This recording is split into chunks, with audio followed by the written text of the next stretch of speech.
हाँ बोल दिया मैंने, बनना है। ये क्या हो रहा है?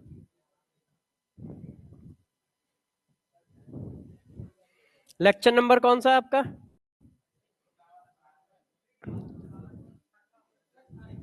6 ना। nth पढ़ा दिया, सेकंड पढ़ा दिया, इफेक्ट ऑफ टेम्परेचर वही हो रहा है।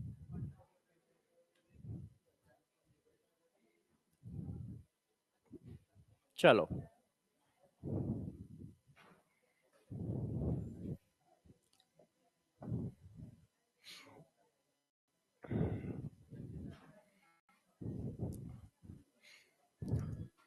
आप सभी बच्चों का टेस्ट पेपर था, टेस्ट पेपर हो गया?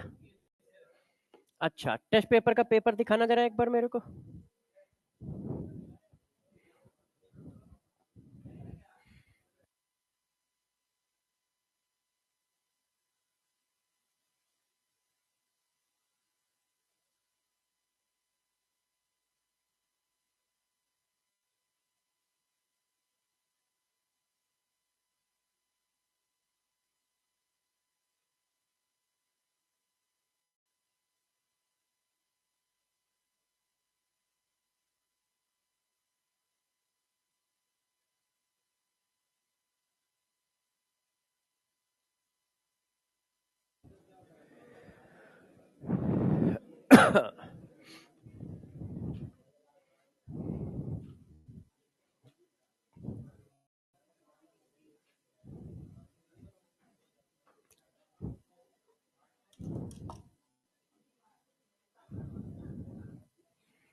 पूरी फिजिकली फिजिकल थी ना, तो कैलकुलेशन आज ज्यादा होगी।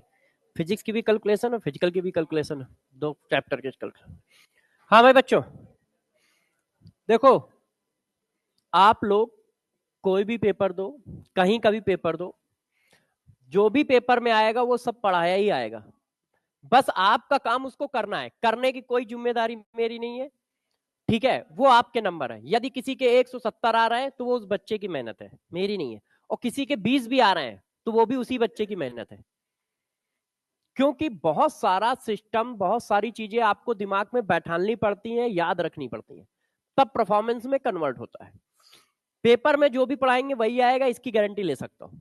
आप चाहे जहां का पेपर दो, चाहे जैसा टेस्ट सीरीज का पेपर दो। हाँ, मगर यदि वो नीट का पेपर ले रहा है तो, अब पेपर ही मान लो जेई का ले रहा हो तो बात अलग है। तो फिर जेई वाले बैचों में बैठोगे तो वहां पर भी यही गारंटी है।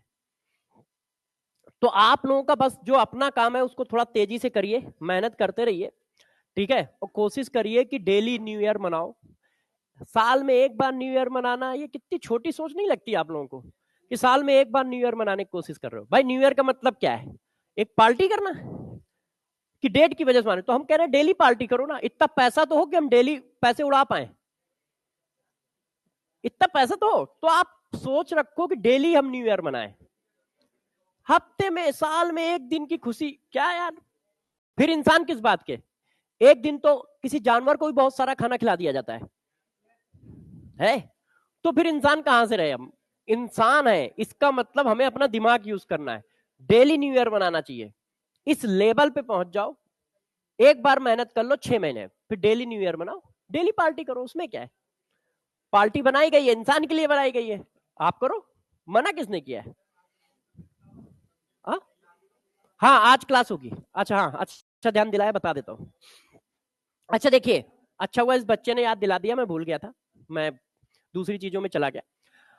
आज से आपका रिवीजन स्टार्ट है। जो चैप्टर मैं पढ़ा चुका हूं उसमें से हर चैप्टर का रिवीजन मंडे को होगा, रात के 8 बजे से लेके 11 बजे के बीच में, मतलब 8 से 11 क्लास है 3 घंटे की। आप लोगों के पास मंजिल बैच का भी एक्सेस है और मंथन बैच का भी एक्सेस है शायद, तो दोनों में किसी भी बैच में चले जाइएगा, सारे बैचों में एक साथ ही रिवीजन चल रहा है। तो कहीं पर भी जाओगे लाइव सेशन मिलेगा रात में 8 बजे से लेके 11 बजे हर मंडे। इस मंडे को मैं मोल कॉन्सेप्ट कराऊंगा, मंडे मतलब आज, मैंने मंडे टाइम सेलेक्ट किया है। 8 बजे से लेके 11 बजे तक मोल कॉन्सेप्ट के रिवीजन करेंगे, क्वेश्चन करेंगे। फिर ट्यूसडे को उसका टेस्ट होगा चैप्टर वाइज, टेलीग्राम पे टेस्ट होगा। आप जिस टेलीग्राम से अटैच हो उसमें आएगा, मतलब मेनली आएगा संकल्प नीट वेदांतु के ऑफिशियल टेलीग्राम चैनल जो यूट्यूब वाला है उस पर, मगर आप वाले पे भी आएगा, जो आपका बना होगा उस पर भी आएगा, मेरे टेलीग्राम पे भी रहे, मैं सब पे डलवा दूंगा, 3 पे कम से कम डलवा दूंगा कि कोई जहां भी अटैच है वहां अपना टेस्ट दे ले। तो हम लोग पढ़ते भी जाएंगे, साथ में रिवीजन भी करते जाएंगे, क्योंकि आप पहले से ही बॉर्डर लाइन पे चल रहे हो, दिसंबर खत्म है, जनवरी स्टार्ट है, फरवरी आने वाली है, तो मल्टीपल रिवीजन लगेंगे, एक दो रिवीजन नहीं, तो एक राउंड का रिवीजन हम लोग कर लें, ठीक है, जो पैरेलल में चलता रहेगा। हफ्ते में एक क्लास होगी, मंडे मंडे रात में 8 बजे से 11 बजे के बीच में होगी, जैसे आप आराम से पढ़ाई कर पाओ। बैच 3 वालों को थोड़ी सी दिक्कत हो सकती है, क्योंकि वो बेचारे शायद 6-7 बजे छूटते ही हैं, 7:30, हाँ, क्योंकि कल कल या परसों कोई बच्चा बता रहा था इस बात को, तो वो थोड़ा सा मैनेज कर लेंगे, ठीक है, 7:30 बजे छूटेंगे। 8 बजे मैंने 8 बजे इसलिए रखा है कि कम से कम 2.5-3 घंटे की प्रैक्टिस कर तो सको। 9 बजे से चालू करूंगा तो उधर लेट हो जाएगा। तो आप आराम से आओ, पेन कॉपी लेके बैठो, जो क्वेश्चन बोर्ड में आए मेरे से पहले सॉल्व करो, गलत करो कोई दिक्कत नहीं है, सही करो या गलत, मगर करो। जब तुम करते हो तो ये आता है कि तुमने सोचा क्या है। वैसे क्या होता है, अरे मैं सोचता तो यही सोचता जो सर ने सोचा है, तो आप उसको करो मेरे साथ साथ। तो 70-80 क्वेश्चन की वो प्रैक्टिस करेंगे, फिर अगले दिन उसका टेस्ट होगा 30 क्वेश्चन का, ट्यूसडे को रात में 10 बजे चैनल पे पेपर 10 बजे रात में आएगा। जैसे आप खा पी के अपना सब बैठो आराम से, 30 क्वेश्चन आराम से तुम टेस्ट के दो, और उसके बाद ट्यूसडे के बाद वेडनेसडे को 10 बजे मॉर्निंग में उसकी आंसर की आ जाएगी टेस्ट की, और फिर आप अपना उसको मैच करके मुझे बताओ कि किसके कितने नंबर हैं। टेलीग्राम पे ही बता दो, व्हाट्सएप पे बता दो, यहां बता दो, कहीं पर भी बता दो। तो प्रिपरेशन आप लोग करते रहो, मैं अपनी तरफ से सारा काम बराबर करता चला जाऊंगा। फरवरी के फर्स्ट वीक में आपको सारे फिजिकल केमिस्ट्री में चैप्टर वाइज एनसीईआरटी के क्वेश्चन भी मिल जाएंगे, एनसीईआरटी एग्जाम्पलर, जैसे ये पीपीटी है ना, इसी तरह की पीपीटी में क्वेश्चन दे दूंगा। जैसे आप सारे के सारे एनसीईआरटी और एनसीईआरटी एग्जाम्पलर के क्वेश्चन भी कर लें फिजिकल केमिस्ट्री के, सेशन लेके कराएंगे, क्योंकि तब तक रिवीजन खत्म हो जाएगा। अभी हफ्ते में एक दिन रखेंगे, और आप ही की वजह से एक दिन है, नहीं तो मैं 2 दिन भी ले सकता था, क्योंकि उनका तो पूरा सिलेबस खत्म है, मगर प्रॉब्लम है 2 दिन ले लिया तो तुम लोग पीछे चले जाओगे, क्योंकि हफ्ते में एक चैप्टर खत्म हो जाएगा यहाँ। इसी वजह से मैंने हफ्ते में एक रखा है कि तुम्हारा भी प्रॉपर रिवीजन चलता चला जाए। फिर उसके बाद एनसीईआरटी के सेशन लेंगे, जो भी एनसीईआरटी के सारे क्वेश्चन होंगे वो करेंगे, ठीक है। तो आप लोग डटे रहिए मैदान में, और एक डायरी बना लो कि जो तुम त्याग कर रहे हो, डायरी या एक पेज, कि जो त्याग कर रहे हो, त्याग कर रहे हो मतलब जैसे तुम क्रिसमस नहीं मना रहे हो, न्यू ईयर नहीं मना रहे हो, बर्थडे नहीं मना रहे हो, अच्छे से 9 बजे तक सो नहीं पा रहे हो, ये सारे सूद समेत वापस करने हैं सिलेक्शन के बाद। सारे सूद समेत वापस करो, 11 बजे तक सो, 1 बजे तक सो, तुम्हें कौन रोक रहा है, एक बार सिलेक्शन हो जाए। किसी की हिम्मत है कि तुम्हें रोक पाए? गार्जियन की भी नहीं है। क्यों? क्योंकि तुमने अपना काम कर दिया है, तुमने सिलेक्शन ले लिया है। 11 बजे तक सो, पूरी नींद लो, 2-3 बार की नींद ले लो, कोई दिक्कत नहीं है। आप सारे त्याग अपने लिख लो, क्यों? क्योंकि वो तुमने किए हैं, तो उसको वसूलोगे भी तुम ही। मान लो तुम न्यू ईयर में कहीं घूमने नहीं जा पा रहे हो, तो तुम पूरा साल चले जाओ सिलेक्शन लेके, पूरी जिंदगी घूमो। पूरी जिंदगी भाई जेब में पैसा है तो पूरी जिंदगी घूमोगे, और नहीं है तो रोड बस नापोगे कि हाँ ये बोरिंग रोड 100 मीटर की है और वो कोई दूसरी रोड 200 मीटर की है, बस, है ना। तो आप इस बात का थोड़ा मतलब मेरे हिसाब से जोश की जगह होश से काम करो। सारा कुछ तुम्हारे लिए है, सारा कुछ तुम्हारे लिए है। कोई भी चीज गलत नहीं है, कोई भी चीज सही नहीं है। हमेशा टाइमिंग गलत और सही होती है, चीज गलत होती नहीं है, चीज गलत होती नहीं है। वही दारू जो है आपको ड्रग के फॉर्म में दी जाती है, अच्छी लगती है, और वही कोई एक्सेस पीता है तो नाली में पड़ा मिलता है, फिर सरकार उसको बंद कर देती है ना, और फिर बैक से सप्लाई होती है, फिर सरकार की कमाई होती है। तो सारी चीजें अच्छी हैं, सारी चीजें बुरी हैं। अच्छी की तरह यूज करना है कि बुरे की तरह यूज करना है, ये आपको देखना है।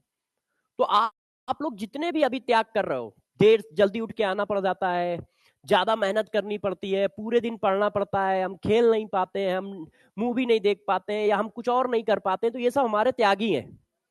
इनकी लिस्ट बना लो, सुस्त समय वापस करो आराम से। तुम आराम से 50 साल में इन सारी चीजों को 10-10, 100-100 गुना करके यूज करो, एक एक नहीं 100-100 गुना। कि मान लो साल में एक बार न्यू ईयर आता है, तुम हर हफ्ते न्यू ईयर मनाओ, कौन रोकेगा? पैसा जेब में है, डॉक्टर आप बन चुके हो, आपका क्लिनिक अच्छा चलता है, हम हर हफ्ते मनाएंगे, बताओ क्या दिक्कत है किसी को? हम हर हर हफ्ते के हर डे मनाएंगे, हम 8 बजे के बाद नहीं देखेंगे किसी को, 8 बजे के बाद हम अपना पार्टी करेंगे 2 बजे तक, मेरी मर्जी है, डॉक्टर मैं हूं, पैसे आ रहे हैं तो हम डेली मना लेंगे। और पैसे नहीं है तो यार तुम चाह भी लो तो डेली नहीं मना सकते हो, खाली भी बैठे हो तो घर ही में बैठे रहोगे, क्योंकि घर से निकलोगे तो हर जगह पैसे लगेंगे, हर जगह पैसे लगेंगे। तो ये जो घूमना फिरना अयासी, ये सब पैसा बेस्ड है। तो सबसे पहले पैसा अंदर कर लो, फिर सारी चीजें आपकी बराबर है, आप जो चाहो वो कर पाओगे। और पैसा कैरियर बनने से ही अंदर होगा, चोरी चकारी से तो होगा नहीं, क्योंकि वो बड़ा रिस्क का काम है। एक बार भी फेल हुए तो बम मारे जाओगे, है ना। उसमें सक्सेस पॉइंट बहुत ज्यादा रखना पड़ता है। इसमें क्या है, एक बार नीट फेल हो जाओ, दोबारा देने को मिल रहा है। वहां एक बार फेल हो गए तो पता चला लोगों ने जान से ही मार दिया चोरी करते समय। तो ये है। तो इसलिए सभी बच्चे पूरी ताकत लगाएं, ठीक है, न्यू ईयर 31 इस सब के चक्कर में ना पड़े, ठीक है, पूरी ताकत लगा के पेपर दे। हाँ, ये सब छोटे लोगों की बात होती। कभी तुमने किसी बड़े आदमी को सुना है कि अरे न्यू ईयर की पार्टी करेंगे? वो डेली पार्टी करता है, वो कहता है डेली न्यू ईयर है। ये छोटे लोगों के लिए बनाए गए दिन, संडे, न्यू ईयर, ठीक है। बड़े लोगों के लिए डेली संडे, वो दिन खुद बनाते हैं। आज मन नहीं है, आज संडे है, आज मन नहीं, आज संडे, आज ना कोई काम करेंगे ना कुछ करेंगे, सिर्फ मस्ती करेंगे। अच्छा, आज मन नहीं है, आज न्यू ईयर है, सुबह से चालू है अपना मस्ती करने में, बताओ क्या है। तो ये सब जो ये त्योहार और ये सब होते हैं ना, ये सब फर्जी लोगों के लिए है। जिनके पास कुछ नहीं है तो उनको खुशी देने के लिए समाज कुछ दिन बना देता है, जैसे उनको दिन के नाम से खुशी मिल जाए, क्योंकि बाकी को खुशी बेचारे कैसे अचीव कर पाएंगे। तो वो संडे के नाम पे खुश होते हैं कि चलो आज मुझे काम पे नहीं जाना पड़ेगा, लेबरी नहीं करनी पड़ेगी, मेहनत नहीं करनी पड़ेगी, टिफिन लेके फैक्ट्री नहीं जाना पड़ेगा। तो उनको नाम दे दिया गया एक संडे। न्यू ईयर दे दिया गया कि नया साल है। नया साल पुराना साल क्या होता है? जब डेली टिफिन लेके जाना है, डेली वही काम करना है, तो नया पुराना क्या है? तो उनके लिए एक नया साल बना दिया गया। तो ये सब हम लोगों के लिए, छोटे छोटे लोगों के लिए बनाया गया, कीड़े मकोड़ों के लिए। बाकी सारा दिन संडे है, सारा दिन न्यू ईयर है, बस आपके पास क्षमता होनी चाहिए, आपके पास क्षमता होनी चाहिए। डेली न्यू ईयर है यार, उसमें क्या है। तो इसलिए ध्यान रखिए, आप छोटी सोच पे मत रहिए, आप डेली न्यू ईयर बनाइए। इस हिसाब से काम करो कि डेली आपको न्यू ईयर बनाना पड़े, डेली आपका संडे रहे। आप जिस दिन चाहे लो संडे, उस दिन संडे ही मने, फिर उसको रोकने वाला कोई ना हो। अभी क्या है, तुम एक दिन संडे चाहे लोगे, तुम फैक्ट्री वाला तुम्हें निकाल बाहर करेगा, बैंक वाला तुम्हें निकाल बाहर करेगा कि भैया जिस दिन संडे होता है उसी दिन छुट्टी मारो। एक बार डॉक्टर बन जाओगे तो तुम्हारा संडे है, क्योंकि मालिक तुम हो। जब मन हो तब संडे मार दो कि आज तो मेरा नहीं जा रहे हैं, तो हमारा संडे ही है। तो सारे बच्चे पूरी कोशिश करें कि जब इतनी मेहनत कर आए हैं तो थोड़ा सा दिमाग और लगाएं, ठीक है, और टाइम को बर्बाद ना करें। अब मैं पढ़ाता हूं, नहीं तो टाइम निकल जाएगा। देखो, इफेक्ट ऑफ टेम्परेचर, टेम्परेचर का क्या इफेक्ट है इस पर डिस्कशन करते हैं। तो लास्ट क्लास में हमने आपको इफेक्ट ऑफ टेम्परेचर पढ़ाया था और आर्हीनियस इक्वेशन तक पढ़ा दिया था। मतलब ये वहीं से लिखा है ना, इतना ही है ना। एक्टिवेशन एनर्जी से पढ़ाना है, इक्वेशन लिखा दी थी। हाँ, तो इक्वेशन में सबके नाम वाम लिख दिए थे, तो अब हम हेडिंग डालना है एक्टिवेशन एनर्जी। तो देखो भाई, एक्टिवेशन एनर्जी क्या है, जरा इसको समझो। एक्टिवेशन एनर्जी क्या है, जरा इसको समझो। ऐसा नहीं कि ये आपके लिए कहता हूं, मैं भी यही करता हूं, मैं भी यही करता हूं। मैं जो करता हूं बस वही कहता हूं। मैं किताबों की बातें ना पढ़ाता हूं, ना पढ़ता हूं, और ना अपनी लाइफ में यूज करता हूं, क्योंकि किताबों में सब फर्जी चीजें लिखी होती है, रियलिटी कुछ अलग ही भाग रही होती है।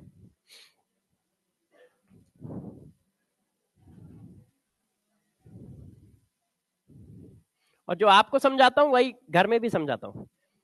अब मैं लास्ट टाइम क्या हुआ, मैं यहाँ था और मेरी एनिवर्सरी थी, तो मैंने कहा अच्छा, तो मैंने फोन किया, मैंने कहा डेट क्या होता है, मैंने कहा डेट क्या होता है, तुम अपने हिसाब से कोई भी डेट बुक कर लो, मार्च के बाद की, 15 मार्च के बाद की, क्योंकि मुझे पता है 15 मार्च तक तो मैं यहाँ खत्म ही कर दूंगा। तो मैंने कहा 15 मार्च के बाद की एक हफ्ता तुम कोई बुक कर लो अपने हिसाब से, कहीं का भी। हो गई है। हमने कहा डेट फर्जी लोगों के लिए, एक डेट के पीछे परेशान हो यार, तुम एक हफ्ता दे रहा हूं, ऐसी करो पूरा एक हफ्ता। मैंने कहा पूरा एक हफ्ता दे रहा हूं, क्यों? क्योंकि मार्च के बाद कोई बैच होगा नहीं। यूट्यूब होगा, यूट्यूब में रिकॉर्डिंग जा सकती है, बैच में रिकॉर्डिंग नहीं जा सकती, यूट्यूब में जा सकती है। 2 दिन 3 4 4 4 घंटे की कई रिकॉर्डिंग कर दूंगा तो वो हफ्ते भर तक जाती रहेंगी अपना, बस हो गया काम। तो आपको देखना है कि आप अपनी चीजों को मैनेज कैसे करोगे। डेट एट ये सब फर्जी पने की चीजें होती हैं कि हाँ आज न्यू ईयर है, आज ये है। अरे यार, जब आप चाहो तब न्यू ईयर है, जब आप चाहो तब आपका बर्थडे है, ठीक है? तो तो मैं जो यूज करता हूं, जो लगाता हूं फंडा, वही बताता हूं। तो मैं तो यही फंडा लगाता हूं। हाँ, इसीलिए परेशान मैं नहीं हूं, मैं तो खुश रहता हूं यार। मैं तो बस थोड़ा पटना आने से परेशान हूं, क्योंकि यहाँ कुछ है नहीं करने को, प्रॉब्लम यहाँ है। 9 बजे पूरा पटना बंद हो जाता है, दिक्कत ये। 9 बजे मतलब राजधानी है, बंद हो जाता है। 9 बजे तक कुछ होता ही नहीं है। 9 बजे देखो रोटो में सन्नाटा आ जाता है, 9 साढ़े 9 तक। आ? अच्छा चलो पढ़ा लेने दो, बातें करेंगे किसी दिन।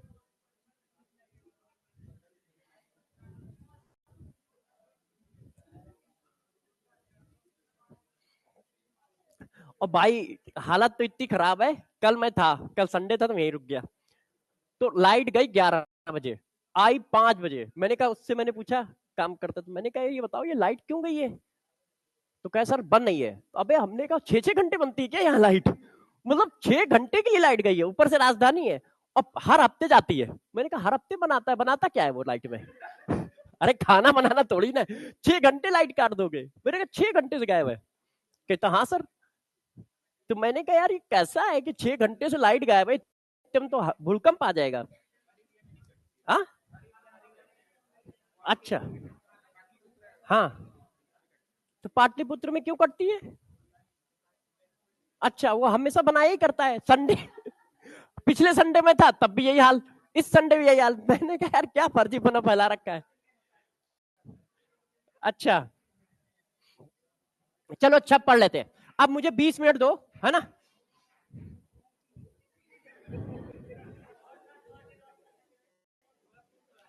हाँ, बड़ा खुश हो एक्चुअल में। अब वो धीरे धीरे सीख रहे हैं कि उनको करना क्या आगे फ्यूचर में जाके। तो फ्यूचर में जाके उनको ताली बजानी, तो फ्यूचर में जाके भाई को ताली बजानी है, तो ताली बजाना सीख रहा है। अच्छा देखो, अब पढ़ाने पे आ जाते हैं, रिदम लेते हैं पढ़ाई का। अब देखो क्या होता है कि रिएक्शन जो होती है कोलिजन की वजह से होती है, ये बात हम लोगों ने लास्ट क्लास में डिस्कस की।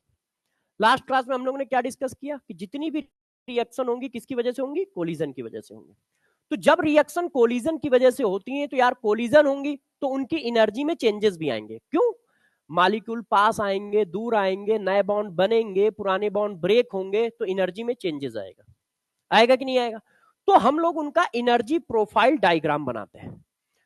तो हम लोग क्या करते हैं, उनका एनर्जी प्रोफाइल डायग्राम बनाते हैं। Energy profile diagram. अब ये एनर्जी प्रोफाइल डायग्राम जो होता है वो कैसा होता है, जरा उसको समझो। हमने सपोज किया कि एक रिएक्शन है ए टेंस टू बी, और ये एक एंडोथर्मिक है। आप चाहो तो एक्सोथर्मिक भी मान सकते हो, मैंने एंडो मान लिया। ये देखो क्लियर है। अब इसका एनर्जी प्रोफाइल डायग्राम बनाएंगे। तो एंडोथर्मिक है तो इसका मतलब इसको एनर्जी मिली है, और जब एनर्जी मिलेगी तो एनर्जी बढ़ जाएगी। क्यों? आप कहते हो एनर्जी नाइदर भी क्रिएट नॉर भी डिस्ट्रॉय, तो यार मिली है तो बढ़ जाएगी। तो अभी इसकी एनर्जी इतनी है और फिर इसकी एनर्जी इतनी हो गई जाके। ये देखो पहले कितनी थी? इतनी, अब कितनी हो गई? इतनी। क्यों? क्योंकि एनर्जी मिली है, और मिली है तो वैल्यू बढ़ जाएगी। अच्छा, तो इसका एनर्जी प्रोफाइल डायग्राम लगभग ये हो गया कि जब वो कोलिजन करने गए तो रिपल्सन की वजह से एनर्जी बढ़ी, और कोलिजन करके जब अलग हुए तो एनर्जी कम हो गई। अब यहां पर देखो एक पीक बना है, इस पीक को समझो। ये देखो, ये जो पीक होता है इसको बोलते हैं एक्टिवेशन कॉम्प्लेक्स। इसको क्या बोलते हैं? Activation complex. ऑर्गेनिक के हिसाब से ये आपका ट्रांजिशन स्टेट हो सकता है या कुछ और हो सकता है। अब जरा देखो, ये इस पॉइंट पर मैंने एक लाइन ड्रा कर दी। ये इस लाइन का नाम रखा जाता है थ्रेशोल्ड एनर्जी बैरियर। अब ये लाइन नहीं है, इस लाइन से लेके, जीरो से लेके इस लाइन तक की वैल्यू को, इतनी वैल्यू को कहा जाता है थ्रेशोल्ड एनर्जी बैरियर। तो थ्रेशोल्ड एनर्जी बैरियर क्या है? यहां से लेके यहां तक की वैल्यू है, और वो वैल्यू यहां से यहां तक की नहीं है। जैसे मैंने हाथ लगाया तो वो गलत लगाया, इस जगह से इस जगह तक है। वो बात लगभग वही है। एक्टिवेशन कॉम्प्लेक्स के पॉइंट से लेके बिल्कुल बेस तक की जो वैल्यू है वो है थ्रेशोल्ड एनर्जी बैरियर। ठीक है। अच्छा, अब जरा देखो एक्टिवेशन एनर्जी पे आते हैं। मॉलिक्यूल की सेल्फ की एनर्जी क्या है? उसकी पोटेंशियल एनर्जी है, ये है इतनी। अब थ्रेशोल्ड एनर्जी बैरियर तक पहुंचने के लिए, एक्टिवेशन कॉम्प्लेक्स तक पहुंचने के लिए इसको कितनी एनर्जी चाहिए? इतनी एनर्जी चाहिए। इस एनर्जी को ही हम नाम देते हैं एक्टिवेशन एनर्जी। तो एक्टिवेशन एनर्जी क्या है? एक्टिवेशन एनर्जी रिएक्टेंट को दी गई वो एनर्जी है जिसको पाकर वो कहां पहुंच जाता है? थ्रेशोल्ड एनर्जी बैरियर तक। एक्टिवेशन एनर्जी वो एनर्जी है जिसको पाकर वो कहां पहुंच जाता है? एक्टिवेशन कॉम्प्लेक्स तक। हमें एक्टिवेशन कॉम्प्लेक्स तक पहुंचाना है क्योंकि ये वो पॉइंट है जहां से रिएक्टेंट प्रोडक्ट में कन्वर्ट हो रहा है। एक्टिवेशन कॉम्प्लेक्स वो पॉइंट है जहां से रिएक्टेंट प्रोडक्ट में कन्वर्ट हो रहा है। तो एक्टिवेशन एनर्जी की डिफिनीशन क्या है? जरा ध्यान दीजिएगा। Minimum energy required to reactant molecule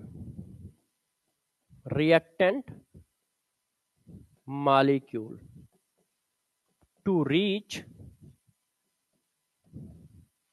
activation complex।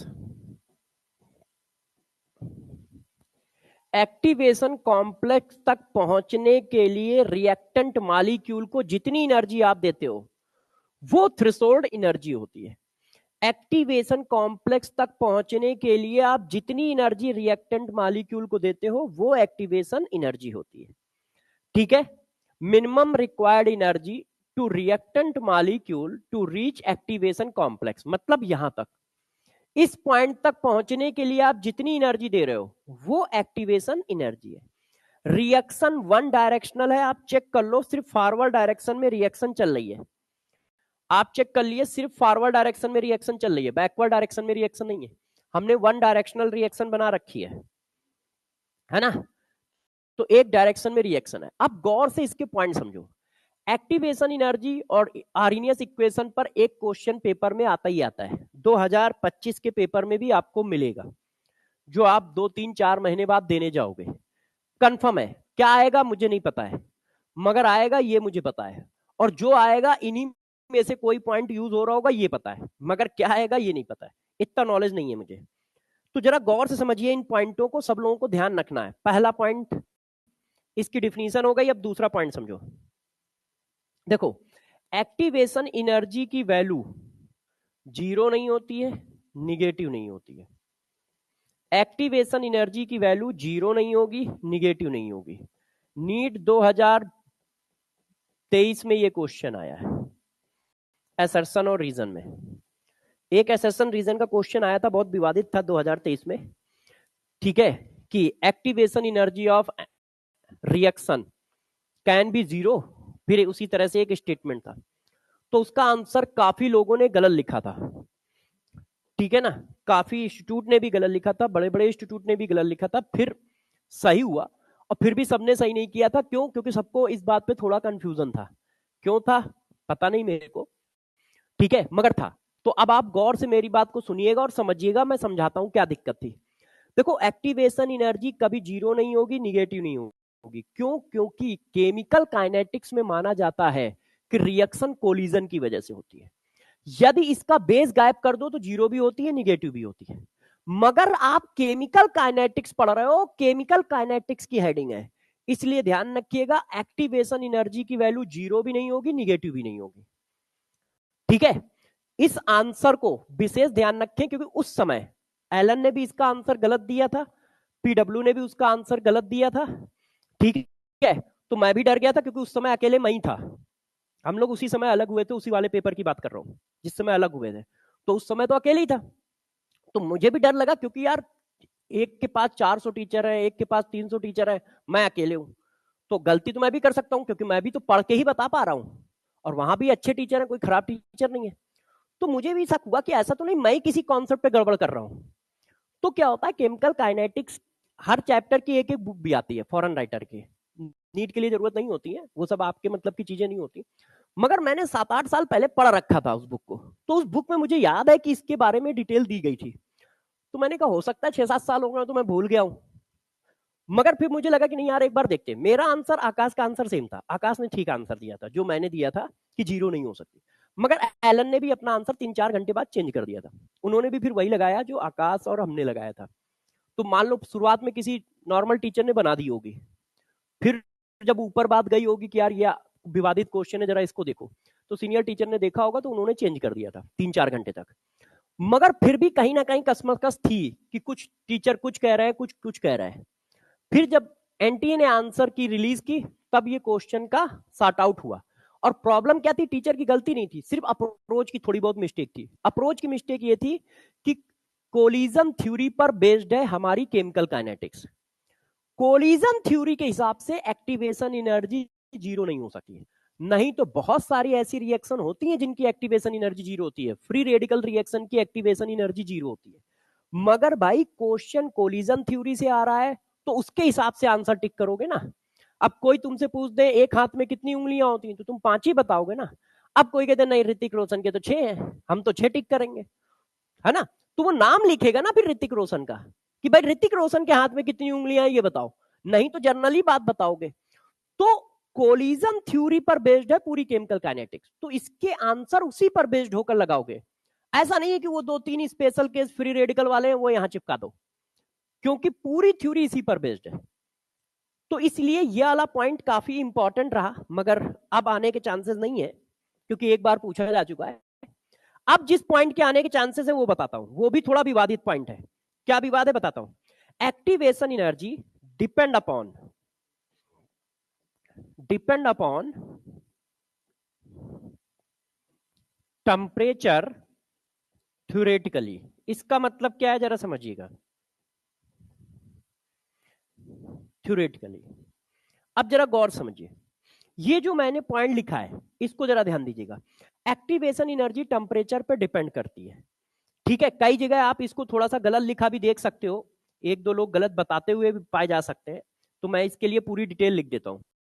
Activation energy theoretically temperature पे डिपेंड करता है। Very very very very large change of temperature, change of temperature,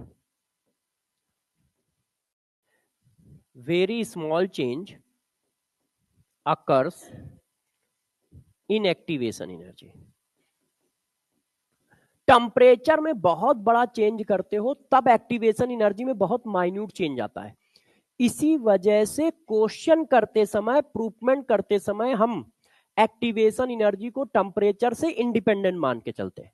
मगर यदि कहीं क्वेश्चन आ रहा है कि क्या एक्टिवेशन एनर्जी टेम्परेचर पे डिपेंड करती है, तो हमेशा हाँ टिक करोगे। ठीक है, ध्यान रखिएगा। और ये आपके पेपर में अब जल्दी ही आएगा, क्योंकि अभी आया नहीं है। मैं लिख भी देता हूं जैसे याददाश्त में रहे। क्वेश्चन करते समय और प्रूफमेंट करते समय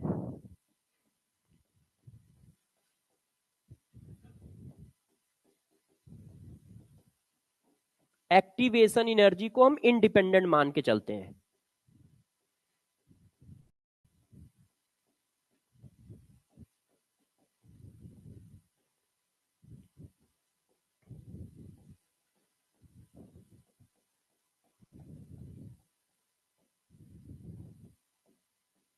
ये देखो, तो इस पॉइंट पर भी विशेष ध्यान रखिएगा कि activation energy temperature dependent quantity है, मगर बहुत माइन्यूट चेंज होता है। इसलिए क्वेश्चन करते समय, प्रूफमेंट करते समय हम टेम्परेचर से इंडिपेंडेंट मान के चलते हैं।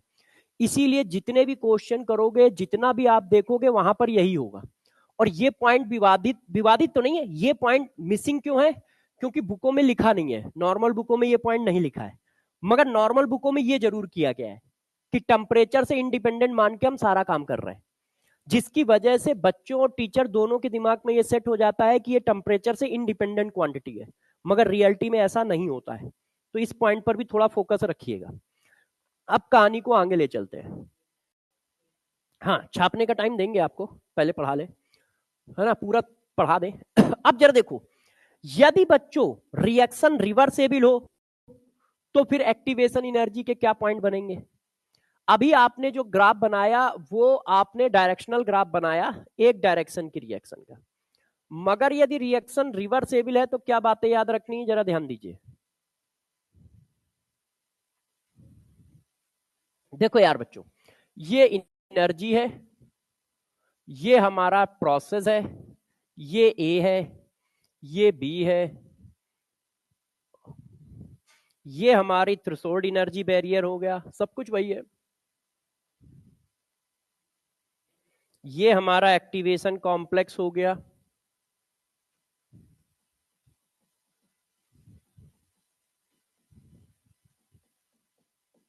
ठीक है। अब जरा देखो, यदि हम ए से बी जा रहे हैं तो एक्टिवेशन एनर्जी ये है, अब बी से ए आ रहे हैं तो एक्टिवेशन एनर्जी ये है। क्यों? क्योंकि अब रिवर्सेबल रिएक्शन आपने ली है, आपने माना है कि रिएक्शन हमारी रिवर्सेबल है। जब आप रिएक्शन को रिवर्सेबल मान के चल रहे हो तो ए से बी की वैल्यू क्या है? ए से बी रिएक्शन के लिए activation energy of forward reaction और बी से ए के लिए activation energy of backward reaction, ऐसे है। अब देखो जरा, इन दोनों रिएक्शन के बीच के डिफरेंस को क्या कहते हैं?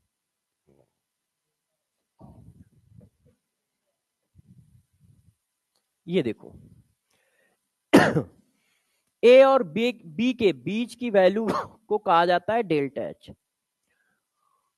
तो ये बोला जाता है डेल्टा एच मतलब इंथैल्पी ऑफ रिएक्शन या हीट ऑफ रिएक्शन। ये देखिए, और ये इन दोनों का डिफरेंस है। ये क्या है? हीट ऑफ रिएक्शन या फिर इंथैल्पी ऑफ रिएक्शन, ऐसे हीट ऑफ रिएक्शन या इंथैल्पी ऑफ रिएक्शन। और ये क्या है? इन दोनों का गैप। तो फॉरवर्ड डायरेक्शन की एक्टिवेशन एनर्जी, बैकवर्ड डायरेक्शन की एक्टिवेशन एनर्जी का डिफरेंस हीट ऑफ रिएक्शन है, डेल्टा एच है। अब डेल्टा एच के बारे में गौर से समझिएगा। यदि रिएक्शन एंडोथर्मिक होगी तो क्या होगा? आपको पता है कि एक्टिवेशन एनर्जी पॉजिटिव वैल्यू है, तो इसका मतलब यदि प्लस साइन आ रहा है तो फॉरवर्ड डायरेक्शन बड़ा है, बैकवर्ड डायरेक्शन छोटा है। क्यों? अब इससे इसको माइनस कर रहे हैं तो प्लस साइन आ रहा है। तो साइन क्या होता है? जिसकी वैल्यू बड़ी होती है उसके सामने का साइन आता है। तो यदि इसका साइन प्लस आ रहा है, इसका मतलब ये वैल्यू बड़ी है, क्योंकि इसके सामने कैसा साइन है? प्लस। अच्छा, यदि एंडोथर्मिक की जगह एक्सोथर्मिक हुआ तो साइन निगेटिव आएगा। अब बताओ, इसके सामने का साइन आ रहा है, इसका मतलब ये वैल्यू बड़ी है कि नहीं? कंफ्यूजन तो नहीं है? समझ तो पा रहे हो कैसे लिख रहा हूं, ये सब कैसे छाप रहा हूं? समझ पा रहे हो? अच्छा, अब बच्चों ने एक और बात बताई। मैंने कहा क्या? बच्चों ने कहा सर यदि कैटलिस्ट मिला दें तो एक्टिवेशन एनर्जी पे क्या चेंजेस आएंगे? तो मैंने कहा चलो उसको भी डिस्कस करते हैं। देखिए, in presence of catalyst, in presence of catalyst, जब हम कैटलिस्ट की बात करते हैं तो जनरली पॉजिटिव कैटलिस्ट की ही बात कर रहे होते हैं। तो देखो ये क्या क्या करता है। पॉइंट ए, ये एक्टिवेशन एनर्जी की वैल्यू को कम कर देता है, डिक्रीज करता है। कैटलिस्ट क्या करता है? एक्टिवेशन की एनर्जी की वैल्यू को डिक्रीज करता है। क्यों कर देता है? गौर सुनिएगा। वो क्या करता है, ये जो ग्राफ है इस ग्राफ का जो एक्टिवेशन कॉम्प्लेक्स वाला पॉइंट है उसको कम कर देता है। ये देखो, अब पॉइंट यहां शिफ्ट हो गया है। ये क्या है? Presence of catalyst. कैटलिस्ट की प्रेजेंस में ग्राफ है। जब कैटलिस्ट की प्रेजेंस है तो ग्राफ ये है, प्रेजेंस ऑफ कैटलिस्ट। अब देखो, कैटलिस्ट की प्रेजेंस में जो ग्राफ है उसमें क्या हुआ है? एक्टिवेशन एनर्जी की वैल्यू कम हो गई है। आप चाहें तो इस ग्राफ को ऐसे डिजाइन कर सकते हैं। ये देखिए, अब थ्रेशोल्ड एनर्जी बैरियर ये आ गया, ये। अब एक्टिवेशन एनर्जी ये हो गई, एक्टिवेशन एनर्जी ये हो गई, है कि नहीं? तो पहले से कम हो गई है। तो गौर सुनिएगा, कैटलिस्ट डालने से क्या होगा? एक्टिवेशन एनर्जी की वैल्यू डिक्रीज। अच्छा, एक्टिवेशन एनर्जी की वैल्यू यदि डिक्रीज हो गई तो रेट ऑफ रिएक्शन क्या होगा? Rate of reaction increase.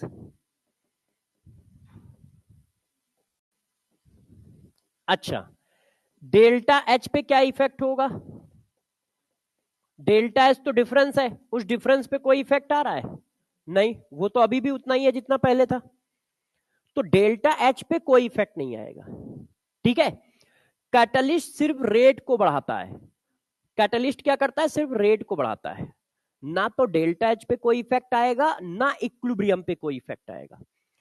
5 minute बाद इक्विलिब्रियम आनी थी, अब 3 मिनट बाद आ जाएगी, क्योंकि रेट बढ़ गया है। तो उस जगह हम जल्दी पहुंच जाएंगे। भाई यदि स्पीड बढ़ जाती है तो क्या होता है? हम उस जगह जल्दी पहुंच जाते हैं। तो इक्विलिब्रियम 10 मिनट बाद आनी थी, कैटलिस्ट डाला, रेट बढ़ गया, तो अब वो इक्विलिब्रियम 7 मिनट में आ जाएगी, आएगी वहीं पे जहां पे आनी थी। तो कैटलिस्ट डालने से एक्टिवेशन एनर्जी डिक्रीज होती है, रेट ऑफ रिएक्शन इंक्रीज होता है, delta H enthalpy of reaction पे कोई इफेक्ट नहीं होता है, और इक्विलिब्रियम पे no effect in equilibrium. Equilibrium पे भी कोई इफेक्ट नहीं आता है। और ये बात वैसे इक्विलिब्रियम में भी डिटेल में पढ़ाई जाएगी, मैंने यहां इसलिए लिख दी है कि मिक्सअप क्वेश्चन आता है। ओनली क्या करता है? ओनली रिड्यूस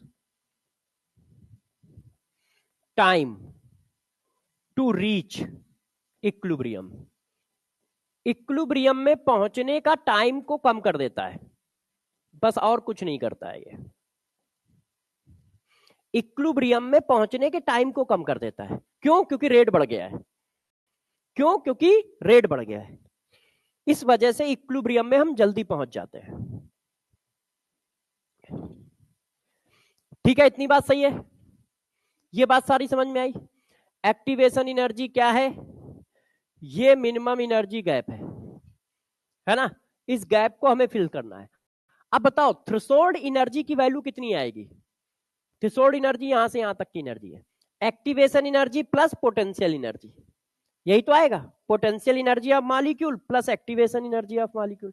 तो इसको भी कहीं लिख लेते हैं।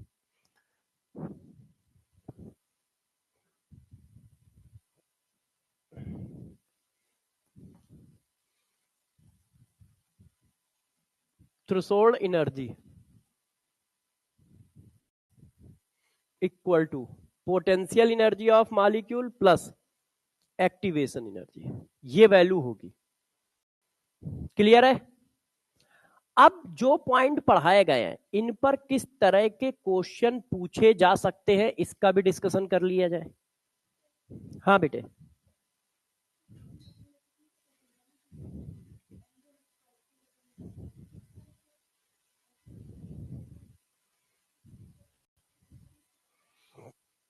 ये वाला है। अच्छा देखो, एक्टिवेशन एनर्जी, यदि एनर्जी देनी पड़ रही है इसका मतलब उस रिएक्शन में एनर्जी की रिक्वायरमेंट है, उसका ग्राफ ऐसे जाएगा। अब ऐसे जाएगा तो इसका मतलब रिएक्टेंट की वैल्यू हमेशा कम रहनी है और प्रोडक्ट की वैल्यू हमेशा ज्यादा रहनी है। क्यों? क्योंकि एंडोथर्मिक का मतलब है एनर्जी मिली है। तो जब किसी रिएक्शन को एनर्जी मिली तो फर्स्ट लॉ कहता है energy neither be create not be destroy. तो मिली तो बढ़ जाएगी, तो जब बढ़ जाएगी तो उस पॉइंट तक, वो पॉइंट तो दोनों के लिए सेम ही है ना, तो उस पॉइंट तक पहुंचने के लिए इसको ज्यादा एनर्जी हमेशा चाहिए होगी, इसको हमेशा कम चाहिए होगी। इसीलिए हम इसको मैथमेटिकली देख रहे हैं कि ये बड़ा रहेगा ये छोटा रहेगा, है ना। अब देखो यार बच्चों, इन पर क्वेश्चन कैसे आते हैं जरा इनका डिसीजन करते हैं, है ना। इस क्वेश्चन को पढ़ते हैं। वो पूछ रहा है फॉर एन एंडोथर्मिक रिएक्शन, यदि रिएक्शन एंडोथर्मिक है तो इसका मतलब क्या है, डेल्टा एच का sign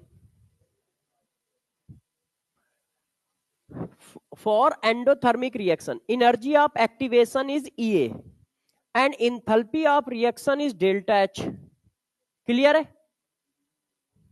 minimum value of EA will be, तो भाई अब सबसे पहली बात बच्चों के दिमाग में आती है कि ईए किसका, फॉरवर्ड का या बैकवर्ड का। तो क्या रिवर्सेबल रिएक्शन का ही मेंशन है? जब ना मेंशन हो तो इसका मतलब वन डायरेक्शनल रिएक्शन मानी जाती है, वो सिर्फ फॉरवर्ड मानी जाती है ना। मतलब जो भी कुछ बात कर रहा है फॉरवर्ड के लिए बात कर रहा है, बैकवर्ड के लिए जब भी बात करेगा तो लिखेगा, बिना लिखे वो बात नहीं कर सकता है। ठीक है, तो जब भी कुछ नहीं लिख रहा है तो इसका मतलब वो फॉरवर्ड की बात कर रहा है। तो देखो हमें ये पता है delta H equal to activation energy of forward minus activation energy of backward. तो बच्चे कभी कभी कहते हैं कि सर हमको कैसे पता चलेगा कि फॉरवर्ड के बारे में बात करनी है, तो जब नहीं मेंशन होगा तो हमेशा फॉरवर्ड के बारे में ही बात करोगे। अब जरा बताओ, वो कह रहा है इसकी मिनिमम वैल्यू क्या होगी। यदि ये एंडोथर्मिक है तो ये तो पॉजिटिव रहेगा ही रहेगा, और ये पॉजिटिव होता ही है, तो इसका मतलब फॉरवर्ड डायरेक्शन की जो एक्टिवेशन एनर्जी है वो डेल्टा से बड़ी आएगी। क्यों? क्योंकि ये जीरो नहीं हो सकता है कि नहीं, ये जीरो नहीं हो सकता है। तो फॉरवर्ड डायरेक्शन की एक्टिवेशन एनर्जी होगी जो मोर देन डेल्टा एच होगी। क्यों? क्योंकि बैकवर्ड डायरेक्शन की एक्टिवेशन एनर्जी ना तो निगेटिव होगी ना जीरो होगी, कुछ वैल्यू जरूर होगी। तो इसका मतलब डेल्टा एच में जब कुछ जुड़ेगा तब इसके बराबर आ रहा है, तो इसका मतलब ये बड़ा है डेल्टा एच से, ये बड़ा है डेल्टा एच से। अब ये क्वेश्चन करो आप लोग,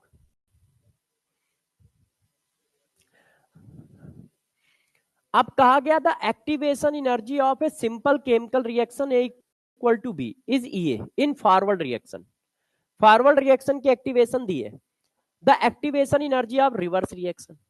अब देखो रिवर्स रिएक्शन की एक्टिवेशन एनर्जी पूछ रहे हो, मगर तुमने ये नहीं बताया है कि प्रोसेस एंडो है या एक्सो, है कि नहीं।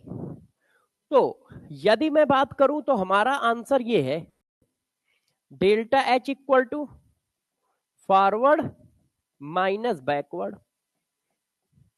आपने बैकवर्ड के बारे में पूछा है तो ये ऐसे हो गया।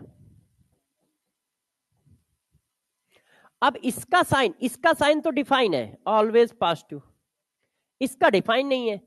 क्यों ना, एंडो एक्सो कहा नहीं है, तो यदि मैं एंडो सपोज करूंगा तो डेल्टा एच का साइन पॉजिटिव आएगा। अब डेल्टा एच का साइन पॉजिटिव आया तो इसका मतलब क्या है, इसमें कुछ माइनस कर दो तब इसके बराबर हो रहा है, तो इसका मतलब ये बड़ा है ये छोटा है। तो फॉरवर्ड की वैल्यू बड़ी है और बैकवर्ड की वैल्यू छोटी है। अच्छा, यदि एक्सो है तो साइन निगेटिव रखोगे, निगेटिव रखोगे तो यहां प्लस हो जाएगा। अब प्लस हो गया तो इसमें कुछ जोड़ो तब इसके बराबर आ रहा है। इसका मतलब फॉरवर्ड की वैल्यू कम है, बैकवर्ड की ज्यादा है। इसका मतलब क्या है, बैकवर्ड डायरेक्शन की जो एक्टिवेशन एनर्जी है वो फॉरवर्ड से कम भी हो सकती है, फॉरवर्ड से ज्यादा भी हो सकती है। फॉरवर्ड से ज्यादा इस केस में है, फॉरवर्ड से कम इस केस में। तो can be less than and more than ये। क्यों? क्योंकि डेल्टा एच डिफाइन नहीं है। आपने ये नहीं बता रखा है कि एंडो है या एक्सो। इसकी वजह से वो ज्यादा भी हो सकता है, कम भी हो सकता है। यदि डिफाइन कर दोगे तो हम भी डिफाइन कर देंगे। बात समझ पा रहे हो कैसे क्वेश्चन हुआ है? अब इस क्वेश्चन का आंसर बताओ। इस क्वेश्चन का आंसर बताइए।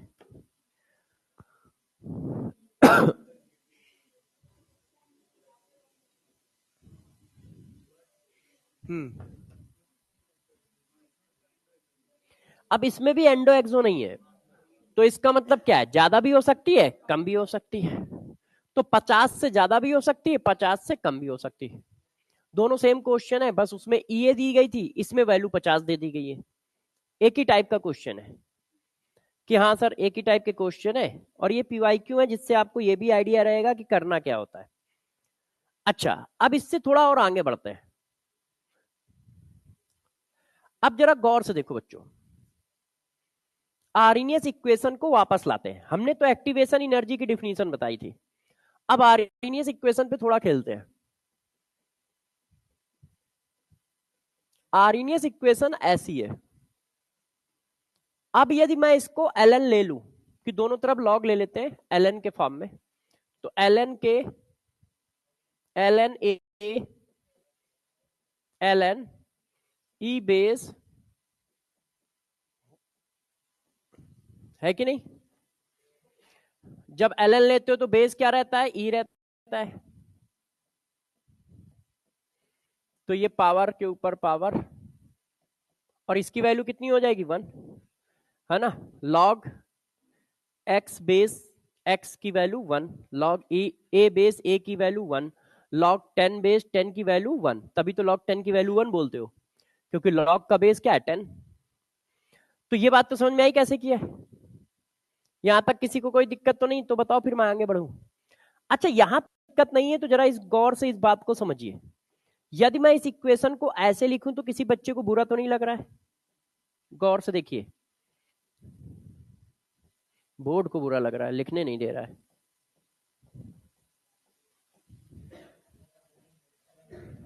हाँ, अब देखो ये y, इसको मैंने x माना है, तो ये -m और ये c। मैं ग्राफ प्लॉट कर रहा हूं ln के वर्सेस 1/t के बीच में। यहां पर आपको दो बातें याद रखनी पड़ेंगी। इस ग्राफ का क्वेश्चन पेपर में आता है, और इवन 2024 में एक क्वेश्चन भी आया है इस पर। देखो ln के वर्सेस 1/t, ग्राफ कैसा है, निगेटिव स्लोप स्ट्रेट लाइन। अब इसके स्लोप की वैल्यू क्या है, तो इसके स्लोप की वैल्यू है -EA/r। तो एक्टिवेशन निकालता है इसका स्लोप। तो इस पर बेस्ड न्यूमेरिकल और ग्राफिकल दोनों क्वेश्चन आते हैं। न्यूमेरिकल क्वेश्चन भी आता है, ग्राफिकल क्वेश्चन भी आता है। तो ध्यान रखिएगा, यदि ln के वर्सेस 1/t है तो स्लोप है -EA/r। ठीक है, जितना ज्यादा स्लोप होगा उतना ज्यादा एक्टिवेशन एनर्जी की वैल्यू होगी। जितना ज्यादा स्लोप होगा उतनी ज्यादा एक्टिवेशन एनर्जी की वैल्यू होगी। चेक करो भाई, निगेटिव वैल्यू तो ये बता रहा है कि बस एंगल नीचे की ओर है, एक्टिवेशन एनर्जी की वैल्यू तो पॉजिटिव होती है ना। तो इसका मतलब इस बात को जरा ध्यान रखना। आपने कहा कि सर आपने इतना फोकस क्यों मारा, उसका रीजन है नीट के, थोड़ा सा हम ऊपर उठते हैं नीट से। ठीक है, जेई 2021 एक क्वेश्चन था, देखो, और वो तुम्हारे पेपर में भी आ सकता है, क्योंकि तुम्हारे पेपर में ये इक्वेशन एनसीईआरटी में दी है, ये वाली इक्वेशन एनसीईआरटी में दी है, तो तुम्हारे पेपर में आ सकता है, क्योंकि वो क्वेश्चन इसी इक्वेशन का है। क्या है बता देता हूं। जैसे आपके दिमाग में ये जो मैंने स्लोप वाली बात डाली है वो रहे, ऐसा ना हो मिस कर दो क्यों? क्योंकि तुम्हारे पास ऐसा क्वेश्चन मिला नहीं है। ए बी सी, उनका कहना है ए बी सी 3 रिएक्शन है, इनकी एक्टिवेशन एनर्जी का ऑर्डर क्या होगा? ग्राफ रिप्रेजेंटेशन ऐसा है, क्वेश्चन ऐसा है। मैं थोड़ा क्वेश्चन पूरा फॉर्म कर देता हूं, मतलब बोल देता हूं, ग्राफ बना दिया है। उन्होंने कहा 3 रिएक्शन है ए बी सी, उनकी activation energy E A E B E C है। Graphical representation of L N K versus 1/T for above 3 reaction is given in graph या इन डायग्राम। अब उन्होंने कहा ऑर्डर बताओ, ऑर्डर के 4 ऑप्शन दे दिए। अब यार यही ग्राफ तो है ये, बस उसने थोड़ा खेल दिया है। तो जितना ज्यादा स्लोप होगा उतनी ज्यादा एक्टिवेशन एनर्जी होगी। तो यदि स्लोप किसका सबसे ज्यादा है तो ये देखो, स्लोप सबसे ज्यादा सी का है, फिर बी का है, फिर ए का है, तो एक्टिवेशन एनर्जी सी की सबसे ज्यादा, फिर बी की, फिर ए की। और कोई कहे कि नहीं सर ये जेई में आया है तो क्या नीट में नहीं आ सकता है? तो मैं कह रहा हूं ये नीट में ही आएगा, जेई में तो आ चुका है। और क्यों आएगा? क्योंकि ये इक्वेशन, यही इक्वेशन पे तो ग्राफ है, और ये ग्राफ भी तुम बना चुके हो, बस उस ग्राफ पे मैंने क्वेश्चन बना दिया है। तो देखो इस तरह का क्वेश्चन आपको मिलेगा तो वहां पर ये इक्वेशन ध्यान रखिएगा। तो एक तो फर्जी क्वेश्चन, फर्जी मतलब नॉर्मल क्वेश्चन बन सकता है कि भाई L N K versus 1/T का ग्राफ है, इसका स्लोप बता दो। एक क्वेश्चन बन सकता है L N K versus 1/T का ग्राफ कैसा होता है, जैसा नीट 2024 में आया है। नीट 2024 में सिंपल क्वेश्चन आया है कि L N K versus 1/T का ग्राफ कैसा होता है, straight line with negative slope, straight line with positive slope, ऐसे करके 4 ऑप्शन दिए गए। ठीक है, और एक स्टैंडर्ड क्वेश्चन ऐसा आ सकता है कि नहीं थोड़ा सा चलो बच्चों को परेशान कर लेते हैं। अच्छा यहां तक बात ठीक है, इतनी बात समझ गए सब लोग? इस इक्वेशन पे फोकस रहेगा सबका, बात समझ रहे हो ना? क्लियर है? आगे बढ़े। अच्छा वो क्वेश्चन भी समझ गए होगे कैसे किया है। अब देखो यार, यदि मैं इसको लॉग बनाऊं तो लॉग बनाने के लिए क्या करना पड़ता है? 2.3032, 2.3032 का मल्टीप्लाई। अब मैं थोड़ा डायरेक्ट कर रहा हूं इसलिए पहले पढ़ा देता हूं। देखो 2.3032 का मल्टीप्लाई यहां, 2.3032 का मल्टीप्लाई यहां, फिर मैंने 2.3032 से डिवाइड कर दिया। तो जब डिवाइड किया तो ये तो कट गया, डिवाइड किया ये कट गया, अब डिवाइड तो सब में होगा तो यहां वाला तो कटेगा नहीं, है ना? तो इसका मतलब जब इक्वेशन लॉग के फॉर्म में लिखी जाएगी तो ऐसे आ जाएगी, लॉग के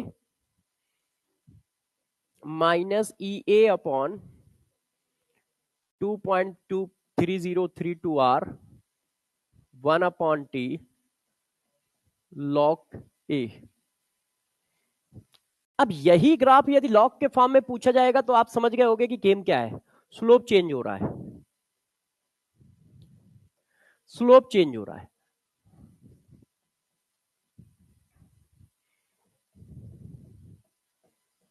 ये देखो आप भी जानते ऐसा ग्राफ आएगा और इसका स्लोप आया, ये स्लोप इक्वल टू आया minus,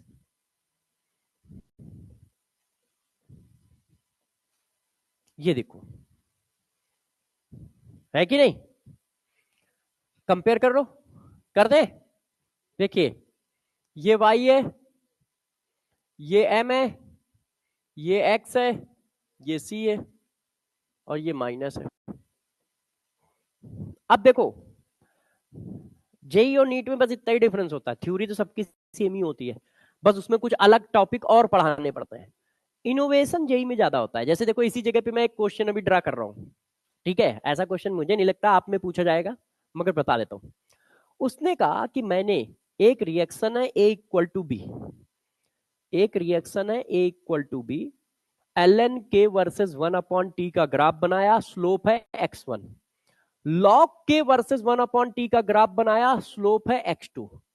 select the correct option for above reaction. पहला, slope of same reaction is different, तो क्या दोनों का स्लोप अलग अलग है? अलग अलग है। दूसरा option, activation of reaction is different, activation energy तो किसी रिएक्शन की सेम ही रहती है, वो क्यों होगी, है ना। फिर अगला ऑप्शन बनाया अगला ऑप्शन मैंने बना दिया बोथ आर करेक्ट, और लास्ट बना दिया नन ऑफ करेक्ट। तो देखो चीज वही है, उसने क्या किया, स्लोप पे स्टेटमेंट का क्वेश्चन बना दिया। स्लोप अभी भी वही निकल के आया, पीछे भी वही निकल के निकल के आया, बस लॉग लेने पे स्लोप में क्या आ रहा है, 2.3032 से डिवाइड आ रहा है, और ये ग्रेटर देन 1 वैल्यू है, इसका मतलब स्लोप की वैल्यू कम हो गई है। तो लॉग वाले का स्लोप कम है और इसका स्लोप ज्यादा है ना।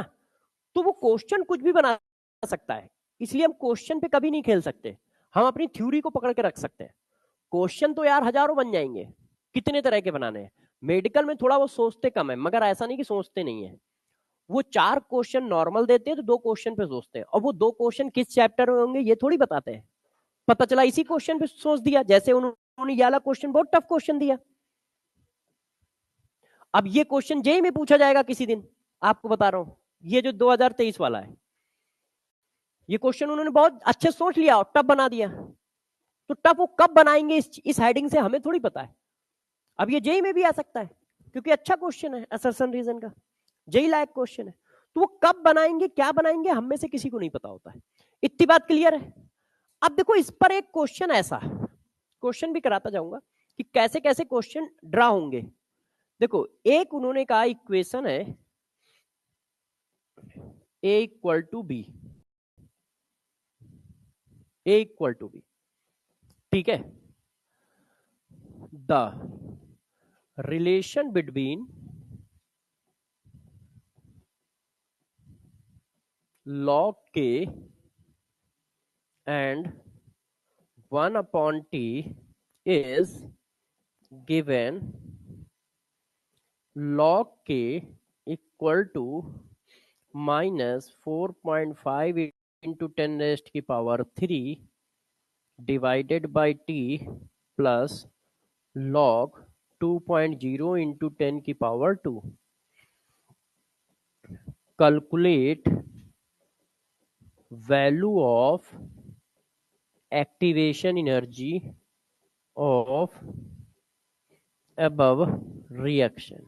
अब देखो ये, अब ये न्यूमेरिकल क्वेश्चन इस पर बन गया है। उन्होंने कहा कि यार एक इक्वेशन है a इक्वल टू बी, जिसमें log के और 1 अपॉन टी के बीच में रिलेशन ये दिया है। अब वो कह रहा है कि एक्टिवेशन एनर्जी की वैल्यू बताओ। तो अब पहले तो आपको ये पता होना चाहिए कि कौन सी इक्वेशन से कंपेयर कराना है। तो कौन सी इक्वेशन से कंपेयर कराओगे, लॉग वाली से। तो लॉग वाली से यदि हम कंपेयर कराते हैं तो देखो किसकी किसकी जगह पे क्या क्या है। तो ए की जगह पे क्या आया है, कंपेयर कराओ, लॉग के 1 अपॉन टी लॉग ए, और ये तो ए की जगह क्या है 2.0 इंटू 10 की पावर 2। अब स्लोप की जगह क्या है, इन्होंने दिया है ई ए अपॉन 2.3032 आर, और इन्होंने वैल्यू ये दे रखी है। अब यहां पर देखो एक चीज में फंसोगे आप, यूनिट में। आप एक्टिवेशन एनर्जी की यूनिट चेक कर लेना, क्यों, आर की क्या यूनिट रखी जाए। भाई आर की यूनिट मैं जूल में रखूं या कैलोरी में रखूं या किलो जूल में रखूं, ये कौन बताएगा, ये बताएगा एक्टिवेशन एनर्जी की यूनिट। भाई ये नंबर है तो जो इसकी यूनिट होगी वही इसकी यूनिट आएगी। तो हमें कैसे पता चलेगा, तो ऑप्शन में दी होगी ना कि एक्टिवेशन एनर्जी जूल में आ रही है, तो इसका मतलब आर की वैल्यू जूल में डाली जाए। एक्टिवेशन एनर्जी की वैल्यू कैलोरी में आ रही है तो आर की वैल्यू कैलोरी में डालनी पड़ेगी। एक्टिवेशन एनर्जी की वैल्यू किलो जूल में आ रही है तो आर की वैल्यू किलो जूल में डालनी पड़ेगी। तो कभी कभी बच्चे इस जगह पे धोखा खा जाते हैं, तो यूनिट चेक कर लेना। तो जरा एक बार मल्टीप्लाई कर दो, ये आ गया। अब आर की यूनिट मैं अपनी तरफ से अभी जूल ले लेता हूं, जनरली जूल। अब यदि जूल यूनिट है तो आंसर यदि जूल में है तो इतनी वैल्यू आ गई। जूल में क्या होता है 8.314, ठीक है, joule mole inverse kelvin inverse, ठीक है ना। बात समझ पाए क्या किया है, ई ए की वैल्यू आ गई, और यदि कैलोरी में है तो 1.99 मतलब 2, कैलोरी। तो आपको ये बात ध्यान रखनी पड़ेगी कि एक्टिवेशन एनर्जी की यूनिट ऑप्शन में कितनी दी गई है, कौन सी दी गई है, उसी हिसाब से आपको आर की वैल्यू डालनी होगी। तो वो यहां पर फंसा सकता है आपको। कर लोगे? अच्छा, अब आगे बढ़ते हैं। ग्राफ बना लिया हम लोगों ने, ग्राफ के स्लोप पे बात कर ली हम लोगों ने, इस टाइप का क्वेश्चन आ सकता है, इस पर भी बात कर ली हम लोगों ने। अब थोड़ा और आगे निकलते हैं। बच्चों ने कहा सर ये बताओ कि जब हम टेम्परेचर बढ़ाएंगे, आपने कहा टेम्परेचर बढ़ाओगे रेट बढ़ेगा, तो कितना बढ़ेगा ये कैसे पता चलेगा? तो अब हम इसकी बात करते हैं, गौर से देखिए। अब हम रिलेशन निकालेंगे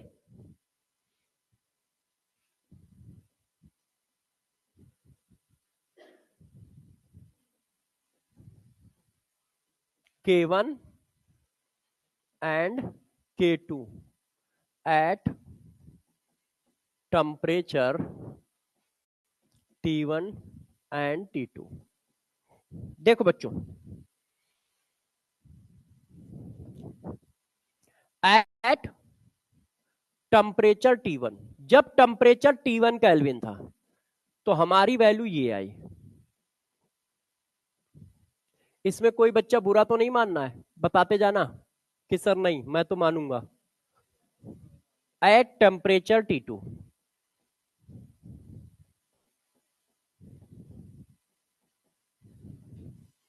देखो ये दिखने में बहुत आसान इक्वेशन दिख रही है, मगर ये इक्वेशन बहुत सारी बातें बोल रही है। अब जैसे तुम दूसरे आंखों की भाषा समझ जाते हो, वैसे इसकी भी भाषा समझो, है ना। गौर से देखिएगा क्या कह रहा है ये। टेम्परेचर चेंज किया, के चेंज हुआ, क्यों? के रेट कांस्टेंट है, किस पे डिपेंड करता है? टेम्परेचर पे, इसलिए वैल्यू चेंज करनी पड़ी।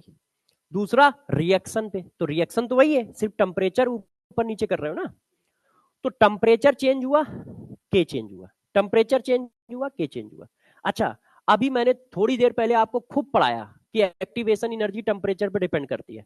देखो T1 टेम्परेचर पे भी वही वैल्यू डाली, T2 पे भी वही वैल्यू डाली है। हाँ, क्योंकि प्रूफमेंट करते समय, क्वेश्चन करते समय इंडिपेंडेंट मान के चलते हैं, क्योंकि बहुत माइन्यूट चेंज होता है। मगर यदि क्वेश्चन ये आ रहा है क्या एक्टिवेशन एनर्जी टेम्परेचर पर डिपेंड करती है, यस, इसी बात को मैं बताता जा रहा हूं, क्योंकि जैसे ही क्वेश्चन जिस दिन आएगा उस दिन फिर बवाल कटेगा कि यहां तो नहीं चेंज कर रहे हो और यहां तुम यस लिख रहे हो। ठीक है, तो यहां क्यों नहीं चेंज हो रहा, उसके पीछे के रीजन है और रियलिटी में डिपेंड करती है। तो मैं इसलिए बार बार आपको दिखाता भी जा रहा हूं कि देखो जो बोल रहा हूं उसका उल्टा कर रहा हूं, और क्यों कर रहा हूं वो मैं पीछे लिख के भी आया हूं, जैसे तुम्हें ध्यान ना है, कंफ्यूज ना हो, आम लोगों की तरह तुम भी। क्लियर है?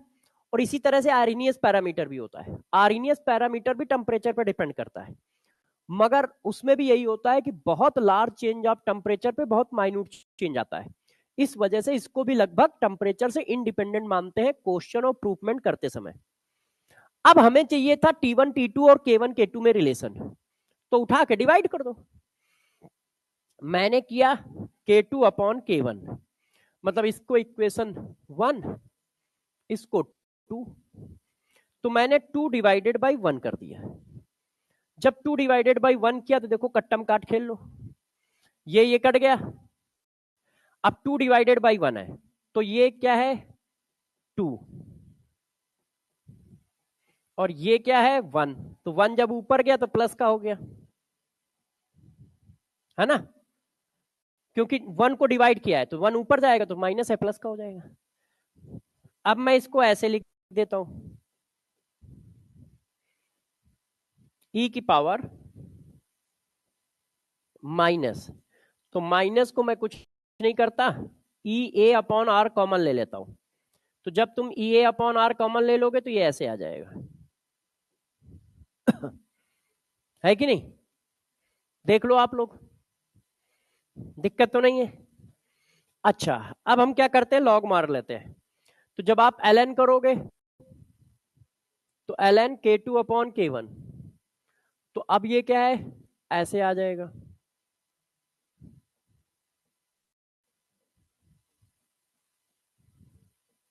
ये रिलेशन आ गया कि रेट कितना बढ़ेगा, क्योंकि जो रेट है वो के प्रोपोर्शनल है, तो के बढ़ रहा है तो रेट बढ़ रहा है। भाई रेट इक्वल टू आपने क्या लिखा है, रेट इक्वल टू के एटी की पावर एन। तो यदि के बढ़ेगा तो रेट भी तो बढ़ेगा। तो जरा देखो हमारी इक्वेशन क्या गई, L N K two upon K one equal to E A upon R one upon T one minus one upon T two. ये बात यदि किसी को ना भी समझ में आए तो कोई फर्क नहीं पड़ना है, इस इक्वेशन पे फोकस रखना है। मगर ये बहुत सिंपल है, इस कोई दिक्कत है तो पूछ सकते हो, मैंने बस डिवाइड करके लिखा है। यहां तक क्लियर है। अब जरा देखो यार बच्चों, हमें ये इक्वेशन थोड़ा ध्यान रखनी चाहिए, क्योंकि इस इक्वेशन पर भी हमसे क्वेश्चन पूछे जा सकते हैं। ठीक है, अब इसमें कहां कहां बच्चे फंस सकते हैं वो पॉइंटर मैं लिखता जा रहा हूं। सबसे पहला पॉइंट है यूनिट का। आप फोकस थोड़ा याद रखना यूनिट पर, यूनिट ऑफ आर एंड ई ए। थोड़ा यूनिट एंड डायमेंशन पर फोकस रखना, जल्दी जल्दी में बच्चे गलत करते हैं। एक्टिवेशन एनर्जी की वैल्यू कैलोरी में दी है, पता चला आर की वैल्यू तुम जूल में डाल के बैठ गए हो, तो कट्टम काट ही नहीं लगेगा। तो दोनों की यूनिट सेम होनी चाहिए, इस बात पे विशेष फोकस रखो। नहीं है तो अपना कर लेना।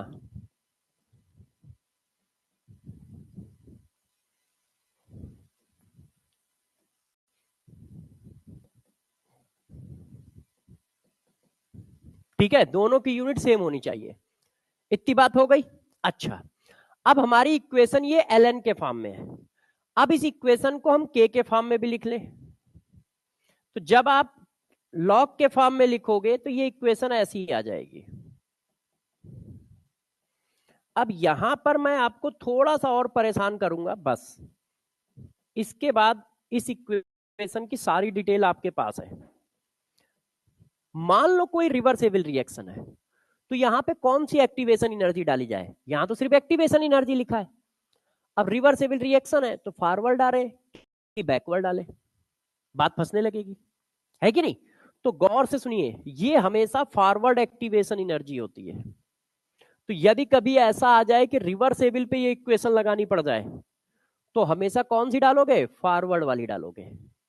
ठीक है, कि पता चला उसने रिवर्सेबल लिख के और दो वैल्यू दे दी, तो अब हमारे पास कंफ्यूजन रहेगा कि दोनों में से लिखे कौन, क्योंकि लिखनी एक ही है कोई। तो फॉरवर्ड वाली लिखें कि बैकवर्ड वाली लिखें, तो हमेशा ध्यान रखना फॉरवर्ड वाली, क्योंकि इक्वेशन हमेशा हम फॉरवर्ड के रिस्पेक्ट में लिखते हैं। ठीक है, तो एक ये पॉइंट है, इसको भी ध्यान रखिएगा। K2 अपॉन K1 की वैल्यू है। बच्चों ने कहा सर क्वेश्चन कैसा आएगा, तो मैंने कहा जिद मत करो, क्वेश्चन देते हैं। ये नहीं है, वो पॉइंट पढ़ाना पड़ेगा तब आएगा, ये कर लो पहले। हो गया, अच्छा तो फिर रुक जाओ, एक पॉइंट और पढ़ा दूं फिर करो। देखो बच्चों, बस बस बस,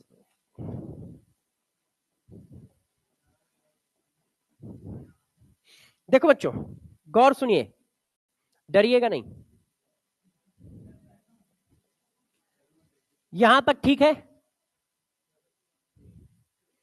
अरे जीरो ऑर्डर के रेट जो होता है के बराबर होता है ना। अच्छा, तो गौर से देखिए, यदि मैं ऐसा कहूं कि T1 टेम्परेचर पे, स्मॉल नहीं कैपिटल, T1 टेम्परेचर पे रेट कांस्टेंट K1 था, तो रेट कितना था, R1। T2 टेम्परेचर पे रेट कांस्टेंट K2 था, तो रेट कितना था, R2। T1 टेम्परेचर पे रेट कांस्टेंट कितना है, K1। ये यार आप यहां बता के आए हो। तो जब रेट कांस्टेंट K1 है तो इसके रिस्पेक्ट में रेट भी तो रहा होगा, उसको R1 कह दिया। T2 टेम्परेचर पे रेट कांस्टेंट कितना है, K2, तो इसके रिस्पेक्ट में रेट भी रहा होगा, R2 कह दिया। तो अब बताओ, क्या मैं इस इक्वेशन को ऐसे लिखूंगा तो तुम्हें बुरा लगेगा। मैं K1 K2 की वैल्यू डाल देता हूं,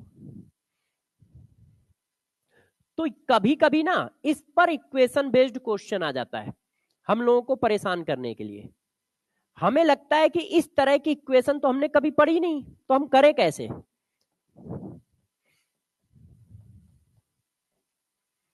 हमने हमेशा बुकों में ये पढ़ा है या ये पढ़ा है, बुकों में ऐसा कुछ नहीं पढ़ा है। तो इस पर जब क्वेश्चन आता है तो बच्चों को कंफ्यूजन होता है कि हम लगाएं क्या, क्वेश्चन को करें कैसे। जैसे ये देखो, NEET 2013, what is the activation energy of a reaction if, गौर से देखिए, if it's rate double, rate को डबल कर रहा है। When the temperature is rise from 20 degree to 35 degree. देखो वो कह रहा है कि रेट पहले R1 था तो अब कितना हो गया है, 2R1 हो गया है। जब तुम टेम्परेचर T1 से बढ़ा के T2 तक करते हो तो एक्टिवेशन एनर्जी बताओ। अब बच्चों को लग रहा है कि यार इसका बवाल कैसे लिया जाए। रेट और एक्टिवेशन एनर्जी में डायरेक्ट कोई रिलेशन अभी तक हमने नहीं कराया है, ना बुक में दिया है। तो अब वो कंफ्यूज है कि यार इस क्वेश्चन को हम करें कैसे। तो अब तुम पकड़ पाओगे ऐसा कोई भी क्वेश्चन आया, उसने रेट के फॉर्म में कहा तो हमने रेट के फॉर्म में लिख दिया, log R2 अपॉन R1।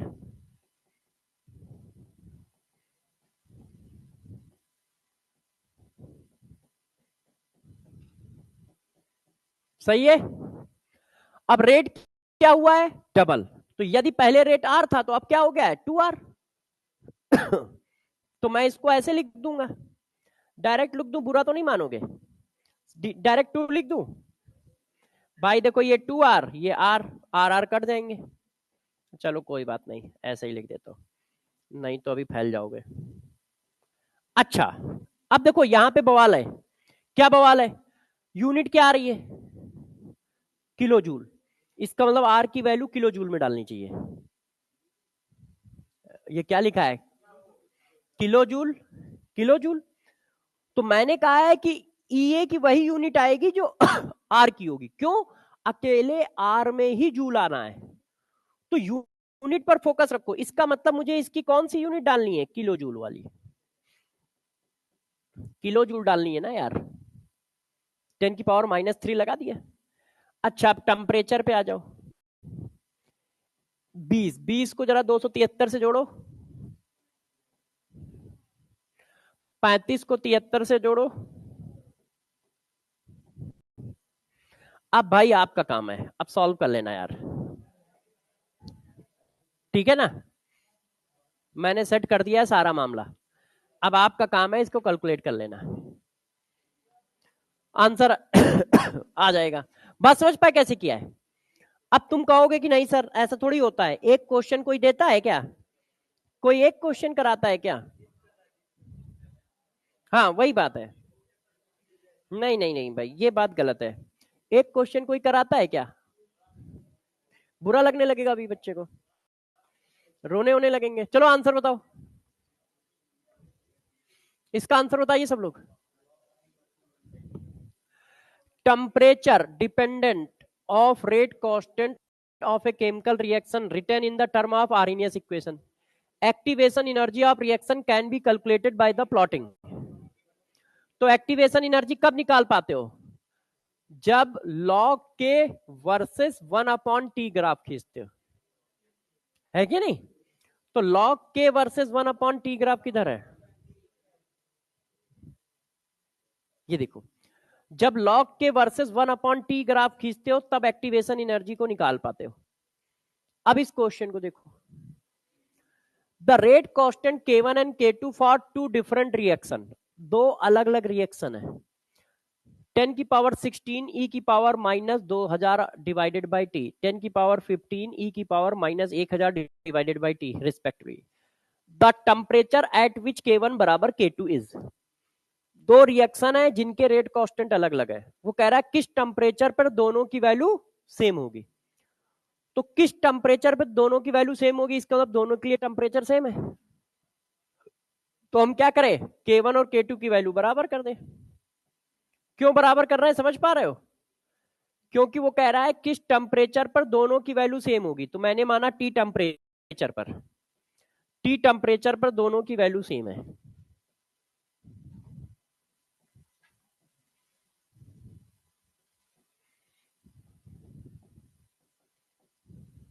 जो काम हम लोग अभी पीछे करके आए वही करना है, समझ गए क्या किया।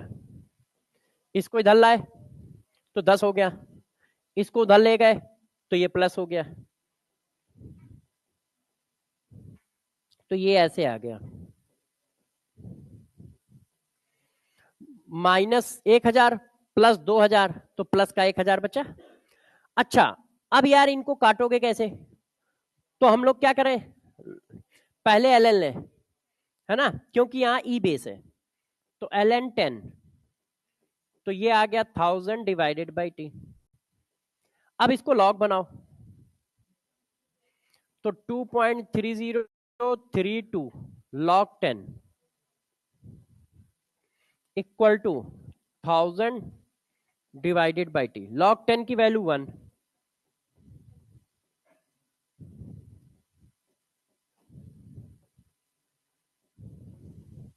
ऐसा कोई आंसर दिख रहा है ना। ये तो एक तरह का मैनिपुलेशन है कि मतलब इक्वेशन को इधर उधर करना है बस, इसमें कोई ज्यादा लॉजिक की काम जरूरत नहीं थी हम लोगों को। अच्छा, अब तुमने कहा नहीं सर अभी और करेंगे क्वेश्चन, इसको कर लो। एक chemical reaction catalysed by a catalyst X reduce enthalpy of reaction, no, delta H की वैल्यू तो कांस्टेंट रहती है। Decrease rate constant of reaction, no, rate constant की वैल्यू तो बढ़ेगी, रेट बढ़ेगा तो रेट कांस्टेंट बढ़ेगा। Increase activation energy, does not effect equilibrium constant, है ना। एक्चुअल में ये समझ ही नहीं आ रहा किस चैप्टर का क्वेश्चन है। कैटलिस्ट पढ़ाया जाता है सरफेस केमिस्ट्री में, वो कट गया। अब इक्विलिब्रियम में, बायोमॉलिक्यूल में तो 2-4 कैटलिस्ट है सिर्फ, और सरफेस केमिस्ट्री में कैटलिस्ट होता क्या है। जैसे बायोमॉलिक्यूल में सिर्फ तुम पढ़ते हो पॉजिटिव कैटलिस्ट का रोल, कि ये एंजाइम है, ये इसके रेट को कम कर रहा है, ये एंजाइम इस रेट को डिक्रीज कर रहा है, बस, इससे ज्यादा नहीं। वर्क कैसे करता है कैटलिस्ट, कैटलिस्ट को वर्क कराने की जो थ्योरी है वो 2 थ्योरी है ना, लॉक एंड की थ्योरी, मगर वो चैप्टर ही हट गया तो उसकी चर्चा करना ही बेकार है। तो बायोमॉलिक्यूल में एग्जांपल है कैटलिस्ट के, हाँ, exothermic reaction, the energy of activation of the reactant is, अब आपने क्या लिखा है, for exothermic reaction the energy of activation energy. अच्छा, ये तो पहले करा देना चाहिए था मुझे, इसकी डिटेल तो हम लोगों ने पहले ही पढ़ ली थी, ये यहां पे पढ़ा है, कोई बात नहीं, यहां पे निपटा लेते हैं। अब क्या पूछना चाह रहा है पढ़ लेते हैं। The energy of activation energy of reactant, मतलब इसके बारे में पूछना चाह रहे हो, तो ये क्या होगा, ये होगा ना, रिएक्टेंट की पूछ रहे हो मतलब ये पूछ रहे हो, तो अब इसके हिसाब से आंसर चेक करो। Equal to energy of activation energy of product, नहीं। Less than energy of activation energy of product, नहीं। ग्रेटर देन, अच्छा, हाँ हाँ, गलती की भाई मैंने, -5 -5 -5, ये एक्सोथर्मिक है तो माइनस साइन है, इसका साइन प्लस है, तो ये छोटा हो जाएगा, है कि नहीं, तो लेस देन, एक्सोथर्मिक में भूल गया था, देख ही नहीं पाया, है ना, बात समझ गए ना, गलती मेरी कहां थी भाई, ये माइनस है ये प्लस है, इसका मतलब इसमें कुछ माइनस करोगे तब इसके बराबर आएगा, इसका मतलब फॉरवर्ड डायरेक्शन की एक्टिवेशन एनर्जी जो है वो छोटी है बैकवर्ड डायरेक्शन की एक्टिवेशन एनर्जी से, क्यों, इसमें जब कुछ माइनस कर दिया जाता है तब इसके बराबर आता है। अच्छा, एक बचा यार, वो भी कर लेते हैं, हाँ, फालतू में ये रोएगा धोएगा कि हमको पूछा नहीं। Activation energy of a chemical reaction can be determined by, हाँ, आपने अभी ये फार्मूला कराया है,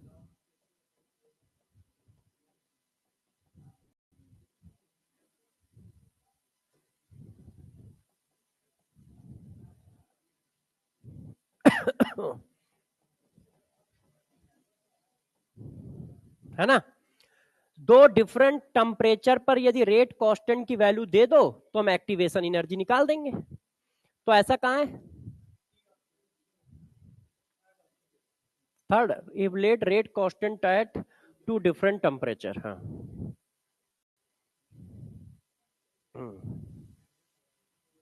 ठीक है। अच्छा, अभी काम खत्म नहीं हुआ है, अरे मान लो इस तरह का क्वेश्चन पूछ दिया तो नहीं कर पाओगे ना, तो इसको तो पढ़ाना पड़ेगा। अब देखो, अब एक 2 सेकंड की एक हेडिंग रह गई है, टेम्परेचर कॉफिशिएंट। उसको पढ़ा दूं तो ये अलग क्वेश्चन कर लो। कितना बच रहा है? अभी तो 10 मिनट बाकी है ना। क्यों? क्लास 3 बजे खत्म होती है। 2:50? अच्छा चलो, यदि क्लास 2:50 पे खत्म होती है तो एक हेडिंग डाल सकते हैं इसका मतलब।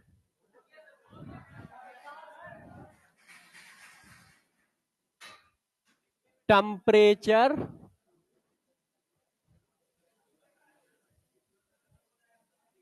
कोफिशिएंट।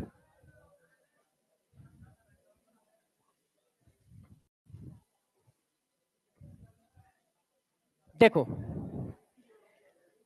टेम्परेचर कोफिशिएंट क्या होता है? 3 सेकंड की इक्वेशन है, नहीं तो फिर माहौल बनाना पड़ेगा इसके लिए। अब गौर समझो, आपने कहा कि टेम्परेचर बढ़ाओगे तो रेट बढ़ेगा, तो भाई ने कहा कितना बढ़ेगा, कितने टेम्परेचर पे कितना रेट बढ़ेगा। तो बहुत सारे एक्सपेरिमेंट किए गए, तो एक्सपेरिमेंटल ये देखा गया कि जब आप टेम्परेचर 10 डिग्री सेंटीग्रेड बढ़ाते हो, गौर सुनिएगा, जब आप टेम्परेचर 10 डिग्री सेंटीग्रेड बढ़ा रहे हो, तो हर 10 डिग्री सेंटीग्रेड पर जो रेट होता है, रेट ऑफ रिएक्शन जो होता है, वो लगभग 2 टाइम्स इंक्रीज करता है इन जर्नल।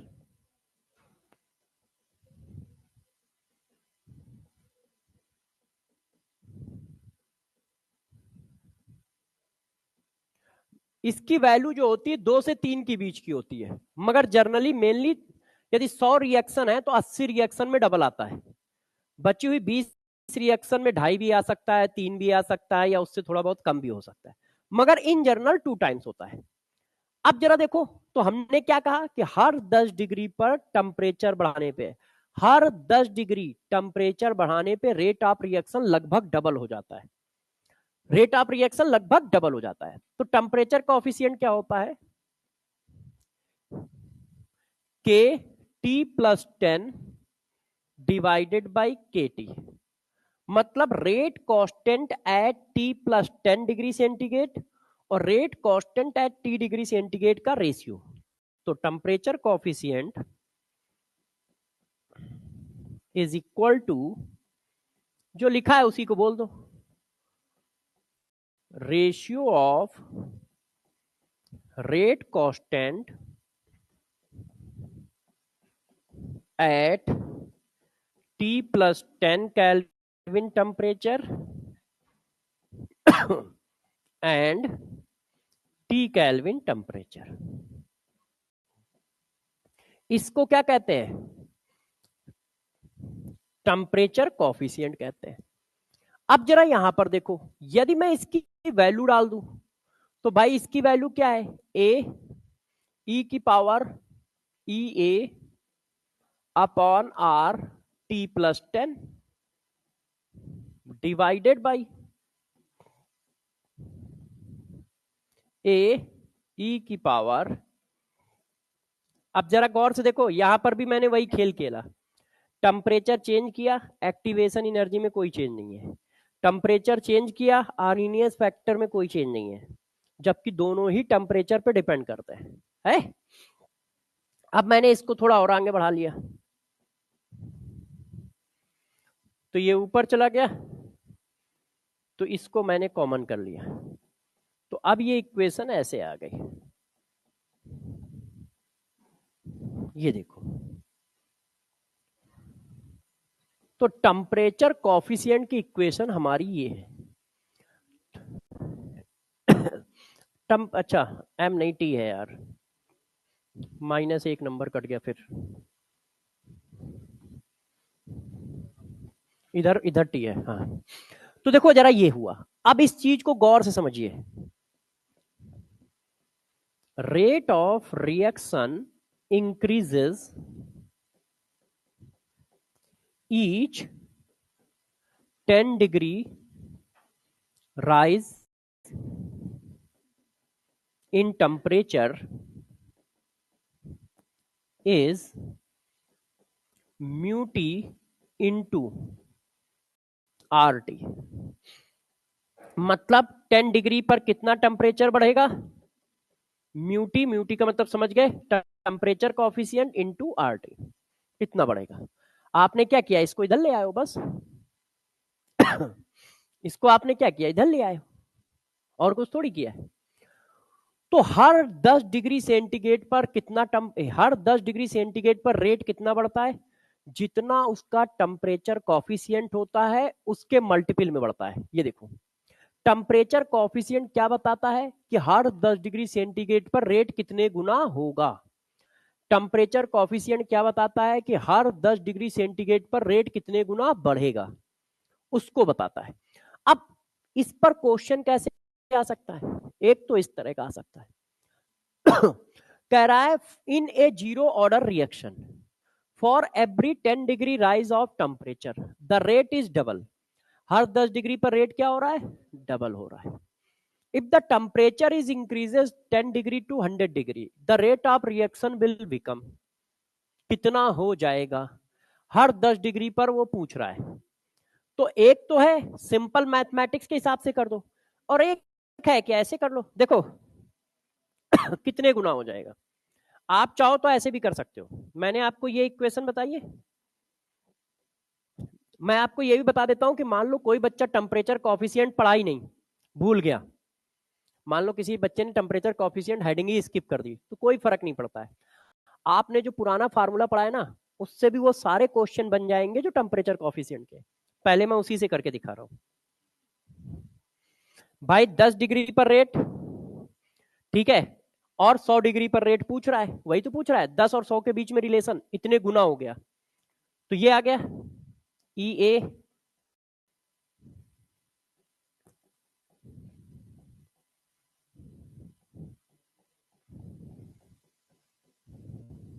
ये देखो, अब क्या एक्टिवेशन एनर्जी गिवन है,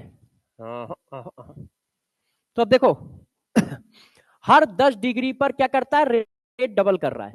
इसका मतलब साफ है कि टेम्परेचर बढ़ा रहे हो, ठीक है, रिएक्शन वही है, तो एक्टिवेशन एनर्जी तो वही रखोगे, क्यों, टेम्परेचर पे डिपेंड करती है, मगर क्वेश्चन करते समय कांस्टेंट मान के चलते हैं। तो आपने लिखा, मैं डायरेक्ट लिख दूं,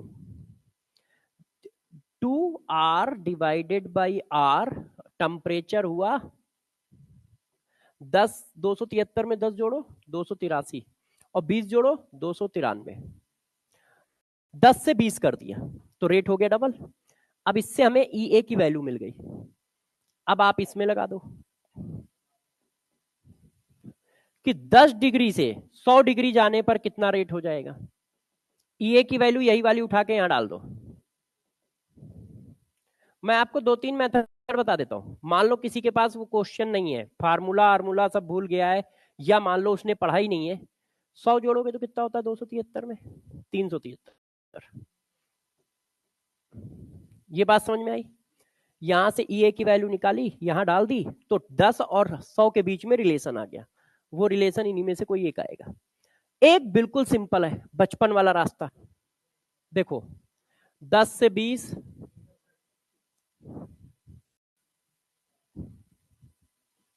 हर 10 डिग्री पर कितना हो रहा है, डबल हो रहा है।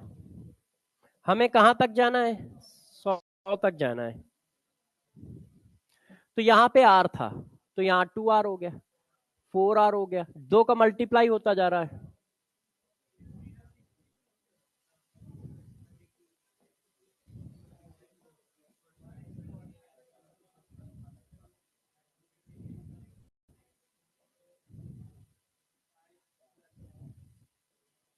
है ना, तो 512R।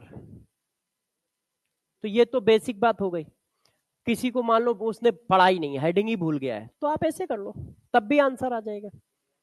ठीक है, तो जिस तरह से चाहो उस तरह से कर लो, आंसर हर जगह से मिल जाएगा आपको। तो टेम्परेचर कॉफिशिएंट पे भी क्वेश्चन पूछा जा सकता है, उसको कैसे करना है ये बता दिया है।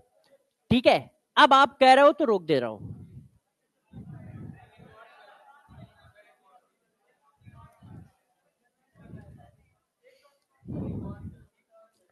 बस आप लोगों ने कह दिया तो मैंने मान लिया। अब देखो, अब याद करके नहीं आया हूं तो कल याद करके आऊंगा, कल पढ़ाऊंगा, ऐसा नहीं है। याद करने का भी तो टाइम दोगे।